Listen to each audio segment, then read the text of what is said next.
ओम शांति। आज प्यारे मीठे बाबा की मुरली मंथन की डेट है 20 जुलाई 2022।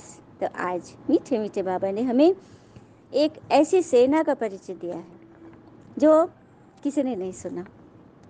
हम सब ने अभी तक 3 सेनाएं सुनी है ना, शास्त्रों में, या अभी जल थल ये सब तो जानते ही हैं, लेकिन एक जो हम अपने हिस्ट्री से सुनते हैं, हाँ, शास्त्रों में सुनते हैं, तो पांडव सेना सुना हमने, कौरव सेना सुना और यादव सेना सुना है। ठीक है, तो पांडव सेना वो जो ईश्वर से प्रीत बुद्धि रखते हैं, जैसे अर्जुन, युधिष्ठिर, भीम, नकुल, सहदेव। ठीक है, इनकी सेनाएं जिनके साथ श्री कृष्ण स्वयं सारथी बने, ये सेना तुमने सुना। यादव सेना है जिन्होंने मुसल निकाले। मुसल पुराने समय में मुसल था जो कि आज मिसाइल बन गया है। ठीक है, तो ये विदेशी लोग जो हैं ये यादव सेना में हो गए। और कौरव सेना कौन है? जो धर्म के विपरीत, विनाश काले विपरीत बुद्धि, सब कुछ जानते बूझते भी कुटिल, कठोर, व्यर्थ हवाएं, भ्रष्टाचारी आचरण, हाँ, दुनिया को भ्रष्ट बनाने के निमित्त ऐसे अधर्मी कौरव सेना कहलाई। तो ये 3 सेना। तो यहाँ पे चौथी सेना का बाबा ने आज जिक्र किया है, रूहानी सेना। जिस्मानी सेना तो हम समझते हैं मिलिट्री फोर्स जो अपने देश के लिए लड़ते, और हम बच्चे को बाबा ने बोला रूहानी सेना, आत्मिक सेना। तो मीठे बच्चे बाबा ने बोला तुम रूहानी सेना हो, तुम्हारे बिगड़ रावण से सारे विश्व की रक्षा कोई नहीं कर सकता। इसी शुद्ध नशे में रहना है।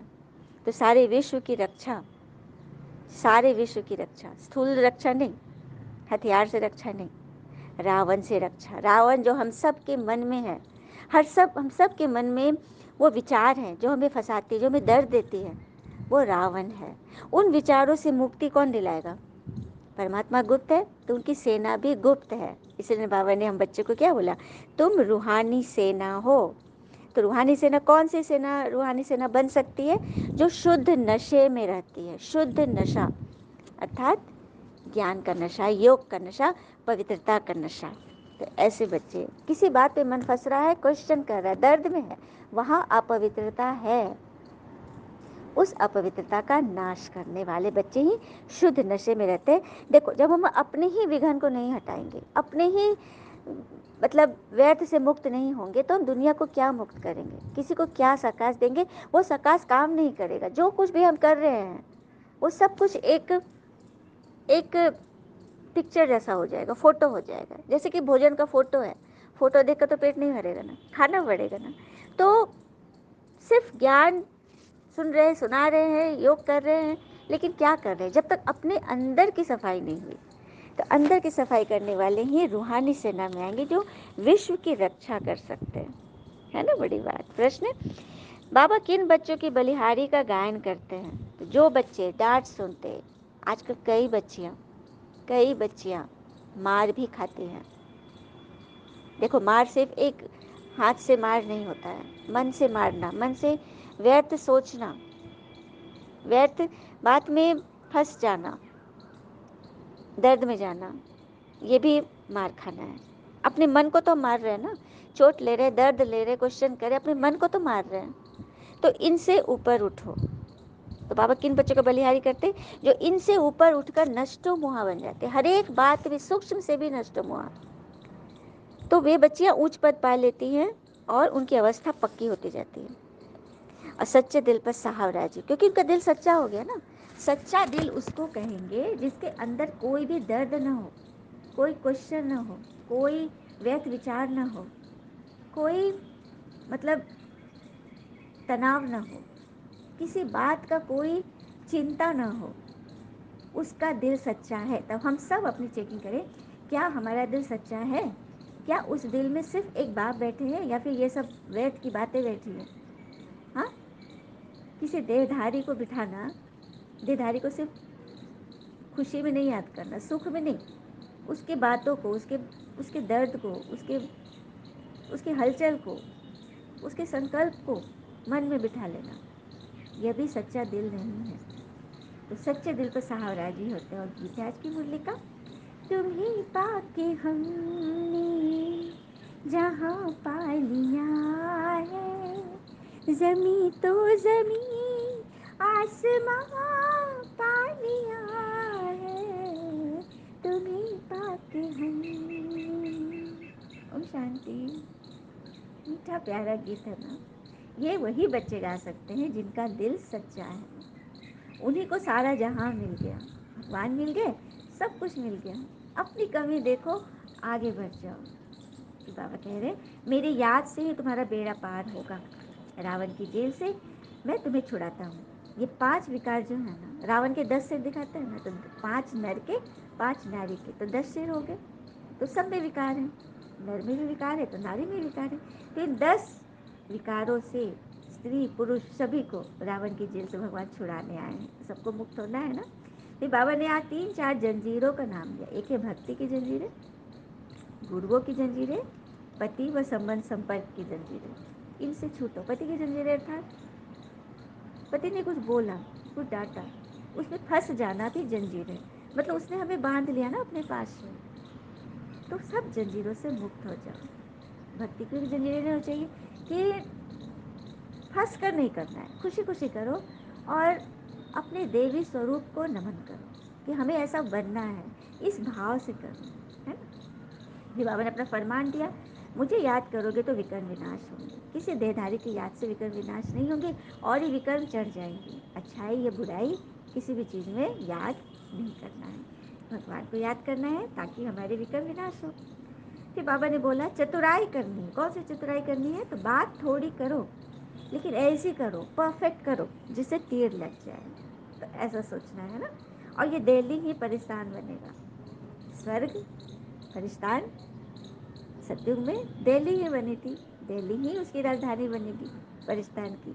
तो ये दिल्ली बहुत प्रसिद्ध है, नामी ग्रामी है। फिर सबसे श्रेष्ठ कर्म बाबा ने बोला मेरा परिचय दो सबको। सबसे श्रेष्ठ कर्म कौन सा है? शिव बाबा का परिचय देना, भगवान का परिचय देना सबसे श्रेष्ठ कर्म है। सबसे बड़ी सेवा बहुतों को योगी बनाना। योगी मतलब सन्यासी नहीं, याद करना सिखाना। देखो याद करना सबको आता है, बच्चे को याद करना, घर को याद करना, भोजन को याद करना, किसी भी चीज़ में आसक्ति रखना सबको आता है। तो भगवान में आसक्ति रखो। भगवान हमें कैसे मदद करते हैं। भगवान ऐसा नहीं कि हम जो दान दक्षिणा करेंगे मंदिरों में तभी भगवान देवता खुश होंगे। चलिए एक बात सुनते हैं। एक शहर में बहुत बड़े मंदिर बनाने का काम चल रहा था। लाखों की तादाद में लोग मंदिर समिति को दान दे रहे थे, लाखों की संख्या में। जैसे भी राम मंदिर का निर्माण हो रहा है, लाखों की संख्या में लोग दे रहे हैं ना, कितने लोग बढ़ चढ़ कर दान दे रहे हैं। हाँ, तभी एक रिक्शा चलाने वाला एक व्यक्ति जो 3 दिन से रोज दान देने की इच्छा रखता था, लेकिन सोचता था क्या दान करूं, क्या भगवान मेरा दान स्वीकार करेंगे। यहाँ तो लोग हजारों और लाखों की दान पर्ची कटवा रहे हैं और वो देखता था कि कितने कितने दे रहे हैं लोग, दान दे रहे हैं, तो वो हिचक कर लौट आता था। आज मंदिर में दान करने का आखिरी दिन था। मंदिर तैयार हो चुका था, कल बस मूर्ति की स्थापना होनी थी। उस रिक्शा वाले से रहा नहीं गया। उसने अपनी जेब में देखा कि 50 रुपये बचे थे।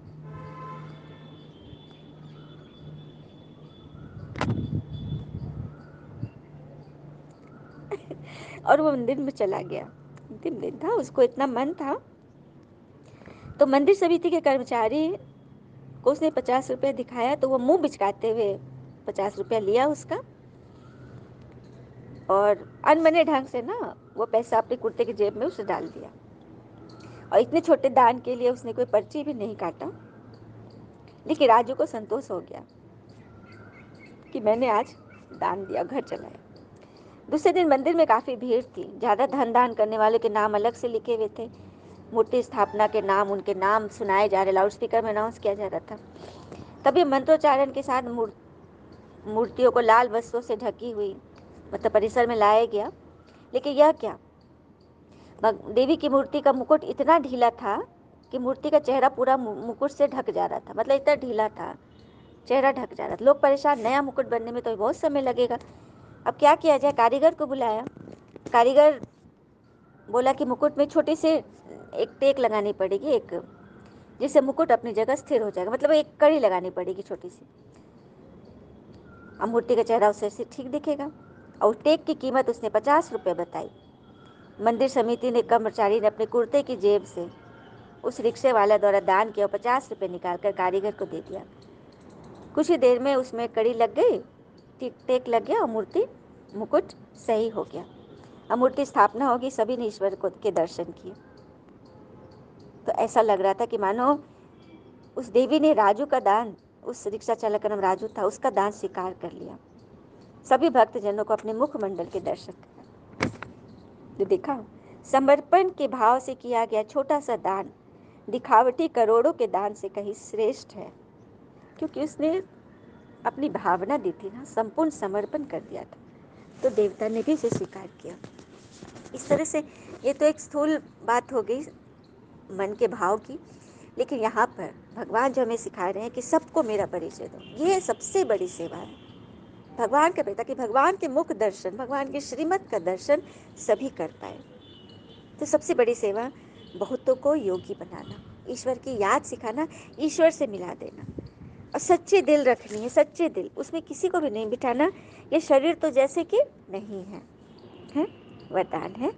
कल्प कल्प की विजय की स्मृति से, विजय की नूंद को स्मृति में रख सदा निश्चिंत रहने वाले निश्चय बुद्धि विजयी बनो। कल्प कल्प के विजय की नूंद को स्मृति में रख सदा निश्चिंत रहने वाले निश्चय बुद्धि बनो। तो निश्चय बुद्धि बच्चे व्यवहार व परमार्थ के हर कार्य में सदा विजय की अनुभूति करते हैं।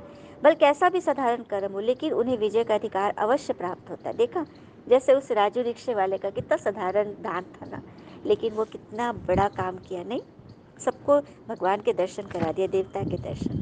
तो इसी तरह से आप इस सेवा को साधारण मत समझो, आपकी सेवा बहुत बड़ी है। सबको भगवान से मिला देना, आत्मा को अपने बिछड़े हुए पिता से मिला देना, और जिसका मददगार स्वयं भगवान है, उसकी विजय नहीं होगी तो किसकी होगी।